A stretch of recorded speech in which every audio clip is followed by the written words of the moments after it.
வணக்கம். இன்றைய முக்கிய உலக செய்திகள். டிரம்பின் பயண தடைக்கு எதிராக திருப்பியடித்த அமெரிக்க நாடுகள். ஆட்சிக்கு வந்து 26 ஆண்டுகள் நிறைவு. ராணுவத்தினருக்கு புதினின் அதிரடி அறிவிப்பு. சட்டவிரோத ஊடுருவலுக்கு முற்றுப்புள்ளி. அமெரிக்க தூதரகத்தின் அதிரடி எச்சரிக்கை. 2026 உலகை மிரள வைக்கப் போகும் இஸ்ரேலின் புலனாய்வுத்துறை. போதைப்பொருள் கப்பலை தாக்கி அளித்த அமெரிக்கா. நடுக்கடலில் சம்பவம். புத்தாண்டு தினத்தில் நெதர்லாந்து தேவாலயத்தில் பயங்கர தீ விபத்து. பிரித்தானிய விசா விதிகளில் ஏற்படவுள்ள அதிரடி மாற்றம். சுவிட்சர்லாந்து வெடிவிபத்தில் அதிகரிக்கும் பலி எண்ணிக்கை. ரஷ்யர்களின் புத்தாண்டு கொண்டாட்டத்தை கதிகலங்க வைத்த உக்ரைன். இயேசுவின் ஓவியத்தை $2.75 மில்லியன் ஏலத்தில் விற்ற டிரம்ப். வெனிசுலாவின் எண்ணெய் துறை மீது புதிய தடைகளை விதித்த அமெரிக்கா. போரை நிறுத்தவே விருப்பம், ஆனால் சரணடைய மாட்டோம். ஜெலன்ஸ்கி புத்தாண்டு உரை. இனி விரிவான செய்திகள். டிரம்பின் பயண தடைக்கு எதிராக திருப்பி அடித்த அமெரிக்க நாடுகள். மாலி மற்றும் புர்கினா ஃபெசோ ஆகிய நாடுகளின் அரசுகள் அமெரிக்கர்கள் மீது பயண தடை விதித்துள்ளன. மேற்கு ஆப்பிரிக்காவில் உள்ள மாலி மற்றும் புர்கினா ஃபெசோ உட்பட 20க்கும் அதிகமான நாடுகளின் குடிமக்கள் அமெரிக்காவிற்குள் நுழைவதற்கு தடை விதித்து அமெரிக்க ஜனாதிபதி டொனால்ட் ட்ரம்ப் உத்தரவு பிறப்பித்தார். குறித்த உத்தரவு கடந்த டிசம்பர் 16 பிறப்பிக்கப்பட்டது. இந்த நிலையில் ட்ரம்ப் விதித்த உத்தரவிற்கு பரஸ்பர நடவடிக்கையாக மாலி மற்றும் புர்கினா ஃபெசோ ஆகிய நாடுகளின் வெளியுறவு அமைச்சர்கள் தங்களது நாடுகளுக்குள் அமெரிக்கர்கள் நுழைய அனுமதி இல்லை என அதிகாரப்பூர்வமாக அறிவித்துள்ளனர். இதுகுறித்து மாலியின் வெளியுறவு அமைச்சகம் அறிக்கையொன்றை வெளியிட்டுள்ளது. குறித்த அறிக்கையில் பரஸ்பர கொள்கைகளின் அடிப்படையில் மாலி குடிமக்கள் மீது விதிக்கப்பட்டுள்ள அதே தடைகள் மற்றும் நிபந்தனைகள் அனைத்தும் அமெரிக்க குடிமக்களுக்கும் பொருந்தும் என தெரிவிக்கப்பட்டுள்ளது. இதேபோல் புர்கினா ஃபெசோவில் வெளியுறவு அமைச்சர் கராமஹோ ஜூன் மேரி தராரோத் கையெழுத்திட்ட அறிக்கையில் அமெரிக்க குடிமக்கள் மீது தடை விதிக்கப்படுவதாக சுட்டிக்காட்டப்பட்டுள்ளது. ஏற்கனவே ராணுவ புரட்சியின் மூலம் ஆட்சி அமைத்த மாலி மற்றும் புர்கினா ஃபெசோ அரசுகளுக்கு எதிராக அமெரிக்கா மற்றும் ஐரோப்பிய நாடுகள் நடவடிக்கை மேற்கொண்டு வருவது குறிப்பிடத்தக்கது. ஆட்சிக்கு வந்து 26 ஆண்டுகள் நிறைவு. ராணுவத்தினருக்கு புதினின் அதிரடி அறிவிப்பு. உக்ரைன் போரில் ரஷ்யா வெற்றி பெறும் என ரஷ்ய ஜனாதிபதி விளாடிமிர் புதின் தெரிவித்துள்ளார். இது தொடர்பில் அவர் மேலும் தெரிவிக்கையில், உங்கள் பூர்வீக நிலத்திற்காகவும் உண்மைக்காகவும் நீதிக்காகவும் போராடும் பொறுப்பை நீங்கள் ஏற்றுக்கொண்டுள்ளீர்கள். இந்த புத்தாண்டு இரவில் ரஷ்யா முழுவதும் கோடிக்கணக்கான மக்கள் உங்களுடன் இருப்பதாக நான் உங்களுக்கு உறுதியளிக்கிறேன். உக்ரைன் போரில் ரஷ்யா வெற்றி பெறும். புத்தாண்டில் நமது அனைத்து வீரர்கள் மற்றும் தளபதிகளுக்கு நான் வாழ்த்துக்களை தெரிவித்துக் கொள்கிறேன். நாங்கள் உங்களை நம்புகிறோம். ரஷ்யாவின் மீதான உண்மையான, தன்னலமற்ற மற்றும் அர்ப்பணிப்புள்ள அன்பினால் ரஷ்யர்கள் ஒன்றுபட்டுள்ளனர் என அவர் தெரிவித்துள்ளார். போரிஸ் ஜெல்சிட் பதவி விலகிய பின்னர் 1999 புத்தாண்டுக்கு முன்னதாக புதின் ரஷ்ய ஜனாதிபதியாக பொறுப்பேற்றார். இந்த நிலையில் இன்றுடன் புதின் ஆட்சிக்கு வந்து 26 வருடங்கள் நிறைவு பெற்றுள்ளமை குறிப்பிடத்தக்கது. சட்டவிரோத ஊடுருவலுக்கு முற்றுப்புள்ளி. அமெரிக்க தூதரகத்தின் அதிரடி எச்சரிக்கை. அமெரிக்காவிற்குள் சட்டவிரோதமாக ஊடுருபவர்கள் மீது கிரிமினல் அபராதம் விதிக்கப்படும் என எச்சரிக்கப்பட்டுள்ளது. குறித்த விடயத்தை அமெரிக்க தூதரகம் தெரிவித்துள்ளது.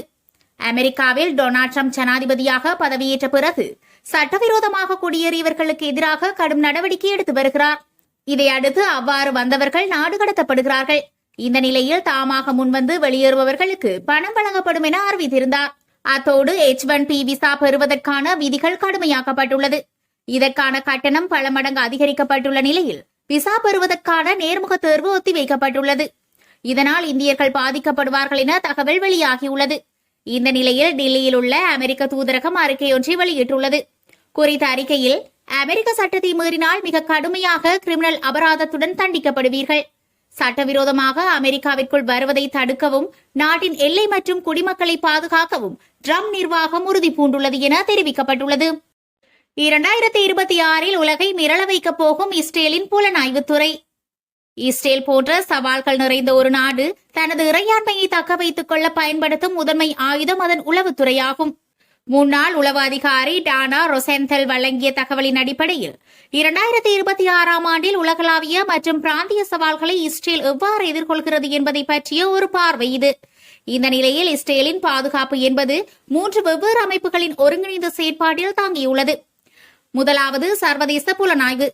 இது இஸ்ரேலின் எல்லைகளுக்கு அப்பால் உலகெங்கிலும் உள்ள அச்சுறுத்தல்களை கையாள்வதே இதன் பணி.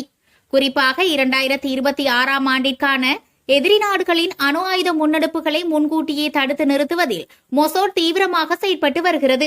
இரண்டாவது உள்ளக புலனாய்வு. இது நாட்டின் உள்நாட்டு பாதுகாப்பிற்கு பொறுப்பானது.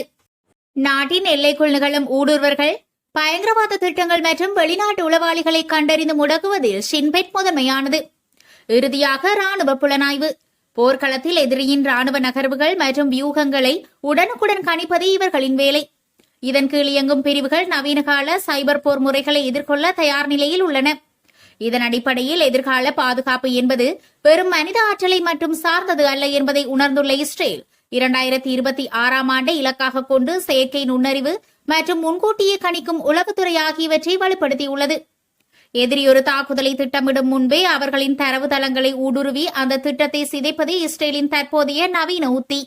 இந்த நிலையில் உளவுத்துறையின் ரகசிய நடவடிக்கைகளும் உலக நாடுகளுடனான உறவுகளும் ஒரு நாட்டை எப்படி பாதுகாக்கும் என்பதற்கு இஸ்ரேல் ஒரு மிகச்சிறந்த உதாரணமாக திகழ்கிறது. போதைப்பொருள் கப்பலை தாக்கி அழித்த அமெரிக்கா, நடுக்கடலில் சம்பவம். சர்வதேச கடற்பரப்பில் போதைப்பொருள் கடத்தல் கப்பல் ஒன்றை அமெரிக்கா தாக்கி அழித்துள்ளது. தாக்குதலில் கப்பலில் இருந்த 5 பேர் உயிரிழந்ததாக வெளிநாட்டு ஊடகங்கள் தெரிவிக்கின்றன. இருப்பினும் தாக்குதல் நடந்த இடம் அல்லது இறந்தவர்களின் அடையாளங்கள் குறித்த தகவல்கள் இன்னும் வெளியிடப்படவில்லை. கடந்த ஆண்டு செப்டம்பர் முதல் சர்வதேச கடற்பரப்பில் போதைப்பொருள் கடத்தல் கப்பல்களை குறிவைத்து 30 தாக்குதல்கள் நடத்தப்பட்டுள்ளதாக தெரிவிக்கப்படுகிறது. புத்தாண்டு தினத்தில் நெதர்லாந்து தேவாலயத்தில் பயங்கர தீ விபத்து. நெதர்லாந்தின் தலைநகரான ஆம்ஸ்டர்டாமில் அமைந்துள்ள மிகவும் புகழ்பெற்ற மற்றும் வரலாற்று முக்கியத்துவம் வாய்ந்த ஒண்டெல்கர்க் தேவாலயத்தில் கோபுர பகுதியில் பயங்கர தீ விபத்து ஏற்பட்டுள்ளதாக வெளிநாட்டு ஊடகங்கள் செய்தி வெளியிட்டுள்ளன. புத்தாண்டு தினமான இன்று குறித்த அனர்த்தம் இடம்பெற்றுள்ளதாக தெரிவிக்கப்படுகிறது. இதன்போது எதிர்பாராத விதமாக தேவாலயத்தின் மேல் பகுதியில் தீப்பற்றி எரியத் தொடங்கி சிறிது நேரத்திலேயே தீ கோபுரத்தின் உச்சி வரை பரவிய நிலையில் தேவாலயத்தின் மேலிருந்து கரும்புகை வெளியேறுவதையும் தீப்பிழம்புகள் கோபுரத்தை சூழ்ந்திருப்பதையும் கண்ட அப்பகுதி மக்கள் அச்சமடைந்தனர். தகவல் அறிந்தவுடன் ஆம்ஸ்டர்டாம் தீயணைப்பு படையினர் ஏராளமான வாகனங்களுடன் சம்பவ இடத்திற்கு விரைந்தனர். தேவாலயத்தின் கோபுரம் உயரமாக இருப்பதாலும் அப்பகுதி மக்கள் நடமாட்டம் அதிக உள்ள இடம் என்பதாலும் தீயை அணைப்பதில் கடும் சவால்களை எதிர்கொண்ட நிலையில் நீண்ட போராட்டத்திற்கு பிறகு தீ ஓரளவிற்கு கட்டுப்பாட்டிற்குள் கொண்டுவரப்பட்டது. இந்த விபத்தினால் தேவாலயத்தின் பழமையான கோபுர பகுதி பலத்த சேதமடைந்துள்ளதாக முதற்கட்ட தகவல்கள் தெரிவிக்கின்றன. பிரித்தானியா விசா விதிகளில் ஏற்படவுள்ள அதிரடி மாற்றம். பிரித்தானிய அரசாங்கத்தின் 2025 குடிவரவு வெள்ளை அறிக்கையின்படி 2026 ஆண்டில் அந்நாட்டின் குடிவரவு முறையில் பல முக்கிய மாற்றங்கள் நடைமுறைக்கு வரவுள்ளன. புலம்பெயர்வோரின் மொத்த எண்ணிக்கையை குறைப்பதே இதன் முக்கிய நோக்கம் என அந்நாட்டு அரசாங்கம் தெரிவித்துள்ளது. இந்த விதிகளின் அடிப்படையில் நிரந்தர குடியுரிமை, திறன் வாய்ந்த தொழிலாளர்கள் மற்றும் மாணவர்களுக்கு புதிய கட்டுப்பாடுகள் விதிக்கப்பட்டுள்ளன. விசா தேவையில்லாத சுமார் 85 நாடுகளைச் சேர்ந்த பயணிகள் பிரித்தானியாவிற்கு வருவதற்கு முன்னதாகவே மின்னணு பயண அங்கீகாரத்தை பெறுவது கட்டாயமாக்கப்படுகிறது. அனுமதியின்றி பயணமில்லை என்ற விதி பிப்ரவரி 25 முதல் முழுமையாக அமலுக்கு வரும். இதற்கான கட்டணம் 16 யூரோ ஆகும். இது 2 ஆண்டுகளுக்கு செல்லுபடியாகும். பிரித்தானிய மற்றும் ஐரிஷ் குடிமக்களுக்கு இதிலிருந்து விலக்கு அளிக்கப்பட்டுள்ளது. முக்கிய வேலைவாய்ப்பு விசாக்களுக்கான ஆங்கில மொழி தகமை விதிகள் ஜனவரி 8 முதல் கடுமையாக்கப்படுகின்றன. திறன்மிக்க பணியாளர், ஸ்கேல் அப் மற்றும் உயர்திறன் தனிநபர் விசாக்களுக்கு முதன்மையாக விண்ணப்பிப்பவர்கள் தற்போதுள்ள B1 தரத்திற்கு பதிலாக B2 தரத்திலான ஆங்கில புலமையை நிரூபிக்க வேண்டும். பணியிட தொடர்பு மற்றும் ஒருங்கிணைப்பை மேம்படுத்துவதே இதன் நோக்கமாகும். ஏற்கனவே இந்த விசாக்களில் இருப்பவர்கள் தங்களது விசாவை நீடிக்கும் போது இது பாதிக்காது. நிரந்தர குடியுரிமை பெறுவதற்கான தகுதி காலத்தை தற்போதுள்ள 5 ஆண்டுகளில் இருந்து 10 ஆண்டுகளாக உயர்த்துவது குறித்து அரசாங்கம் ஆலோசித்து வருகிறது. அத்துடன் அதிக வருமானம் ஈட்டியதற்கான சான்றுகள் மற்றும் உயர் ஆங்கில மொழி புலமை போன்ற நிபந்தனைகளும் இதில் சேர்க்கப்படலாம். இந்த மாற்றங்கள் அங்கீகரிக்கப்பட்டால் ஏப்ரல் 2026 முதல் நடைமுறைக்கு வரும். ஏற்கனவே குடியுரிமை பெற்றவர்களுக்கு இது பொருந்தாது.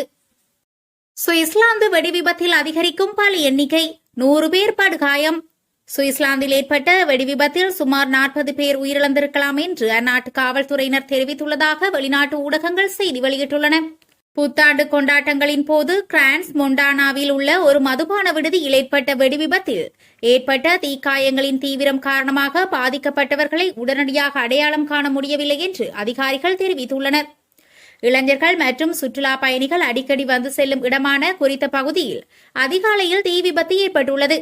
சுமார் 100 பேர் காயமடைந்ததாகவும் பல நாட்டினரும் பலியானதாக நம்பப்படுகிறது. தீ விபத்திற்கான காரணம் குறித்து விசாரணை நடைபெற்று வருவதாக சுவிஸ் அதிகாரிகள் தெரிவித்துள்ளனர். ஆரம்பத்தில் வெடிப்பு ஏற்பட்டிருக்கலாம் என்று காவல்துறையினர் குறிப்பிட்டாலும் பின்னர் சட்டத்தரணிகள் இந்த சம்பவம் ஒரு தாக்குதலுக்கான அறிகுறி எதுவும் இல்லை என்றும் கூறியுள்ளனர்.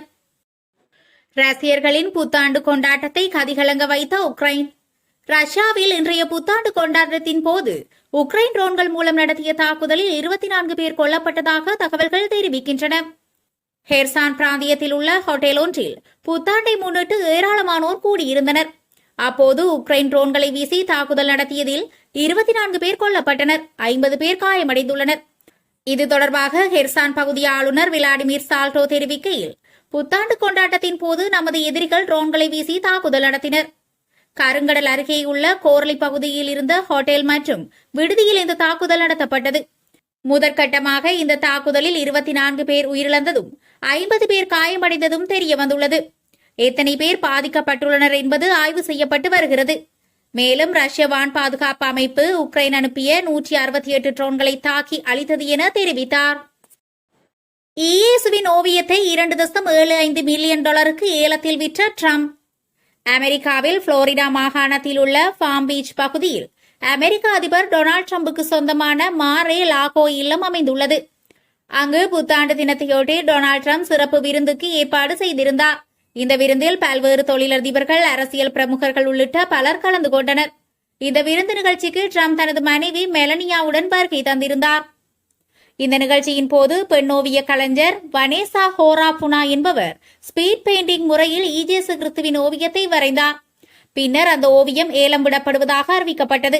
டொனால்டு டிரம்ப் மேடையில் ஏறி ஏலம் கேட்க தொடங்கினார்.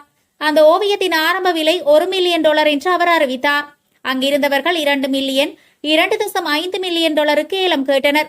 இங்கு வந்திருப்பவர்களிடம் நிறைய பணம் இருக்கிறது என்று கிண்டலாக கூறிய டிரம்ப் இறுதியாக $2.75 மில்லியன் என்ற விலையுடன் ஏலத்தை நிறைவு செய்தார். இதன்படி இயேசு ஓவியம் $2.75 மில்லியன் அதாவது இந்திய மதிப்பில் 24,75 லட்சம் ரூபாய்க்கு விற்பனை செய்யப்பட்டது. அந்த பணத்தின் ஒரு பகுதி செயின்ட் ஜூட் குழந்தைகள் மருத்துவமனைக்கும் மற்றொரு பகுதி உள்ளூர் ஷெரீப் அலுவலகத்திற்கும் பிரித்து அளிக்கப்படும் என்று தெரிவிக்கப்பட்டுள்ளது குறிப்பிடத்தக்கது. வெனிசுலாவின் எண்ணெய் துறை மீது புதிய தடைகளை விதித்த அமெரிக்கா. வெனிசுலா நாட்டின் ஜனாதிபதியாக நிக்கோலஸ் மதுரா இருந்து வருகிறார். அவருக்கு எதிராக அமெரிக்க ஜனாதிபதி டொனால்டு டிரம்ப் கடுமையான குற்றச்சாட்டுகளை கூறி வருகிறார். அமெரிக்காவிற்குள் வெனிசுலா அபாயகர போதைப் பொருட்களை கடத்துகிறது என்றும் நிக்கோலஸ் ஒரு போதைப்பொருள் பயங்கரவாதி என்றும் டிரம்ப் கூறி வருகிறார். அவர்கள் குற்றவாளிகளையும் சிறை கைதிகளையும் அவர்களுடைய போதைப்பொருள் கடத்தல் கும்பல்காரர்களையும் எங்களுடைய நாட்டிற்குள் அத்துமீறி நுழைய செய்கின்றனர் என டிரம்ப் குற்றச்சாட்டாக கூறி வருகிறார். வேறு எந்த நாட்டையும் விட வெனிசுலாவில் இருந்தே லட்சக்கணக்கானோர் எங்களுடைய திறந்த நிலையிலான எல்லைக்குள் நுழைகின்றனர். இதனை முன்னிட்டு அந்நாட்டிற்கு எதிராக கடுமையான தடைகளையும் விதித்து வருகிறார். இந்த நிலையில் மதுரோவில் சட்டவிரோத ஆட்சிக்கு வலு சேர்க்கும் வகையில் நிதி ஆதாரங்களை தொடர்ந்து வழங்கக்கூடிய சில எண்ணெய் கப்பல்களை நாங்கள் கண்டறிந்துள்ளோம். தடை நடவடிக்கை எடுக்கக்கூடிய வகையிலான இந்த கப்பல்களையே மதுரோவின் ஆட்சி அதிகம் சார்ந்திருக்கிறது. அதன் வழியே வருவாயையும் ஈட்டி வருகிறது. அதனை கொண்டு அமெரிக்காவின் ஸ்திரத்தன்மையை சீர்குலைக்கும் நடவடிக்கைகளில் ஈடுபட முயற்சிக்கிறது என்றும் குற்றச்சாட்டாக கூறியுள்ள டிரம்ப் அந்நாட்டின் 4 எண்ணெய் நிறுவனங்களுக்கும் அதனுடன் தொடர்புடைய எண்ணெய் கப்பல்களுக்கும் புதிய தடைகளை விதித்துள்ளார். போரை நிறுத்தவே விருப்பம், ஆனால் சரணடைய மாட்டோம். ஜெலன்ஸ்கி புத்தாண்டு உரை. நேட்டோவில் சேரும் உக்ரைனின் முடிவுக்கு எதிர்ப்பு தெரிவித்து ராணுவ நடவடிக்கை என்ற பெயரில் ரஷ்யா அந்நாடு மீது 2022 ஆண்டு பிப்ரவரியில் தொடுத்த போரானது 3 ஆண்டுகளை கடந்தும் தொடர்ந்து வருகிறது. போரால் இருதரப்பிலும் லட்சக்கணக்கானோர் பாதிக்கப்பட்டுள்ளனர், பலர் கொல்லப்பட்டுள்ளனர். போரை முடிவுக்கு கொண்டுவரும் மத்தியஸ்தக பேச்சுவார்த்தையில் அமெரிக்கா ஈடுபட்டுள்ளது. அமெரிக்க ஜனாதிபதி டிரம்ப் இதற்கான நடவடிக்கைகளை மேற்கொண்டு வருகிறார். இதன்படி ரஷ்ய அதிபர் விளாடிமிர் புதினை சந்தித்து பேசினார். எனினும் போர் நிறுத்தத்திற்கான உடன்படிக்கை எட்டப்படாத சூழல் உள்ளது. இதனால் போர் நீடித்து வருகிறது. இந்த சூழலில் ஆங்கில புத்தாண்டை முன்னிட்டு நேற்றிரவு நாட்டு மக்களுக்கு உக்ரைன் ஜனாதிபதி ஜெலன்ஸ்கி 21 நிமிடம் உரையாற்றினார்.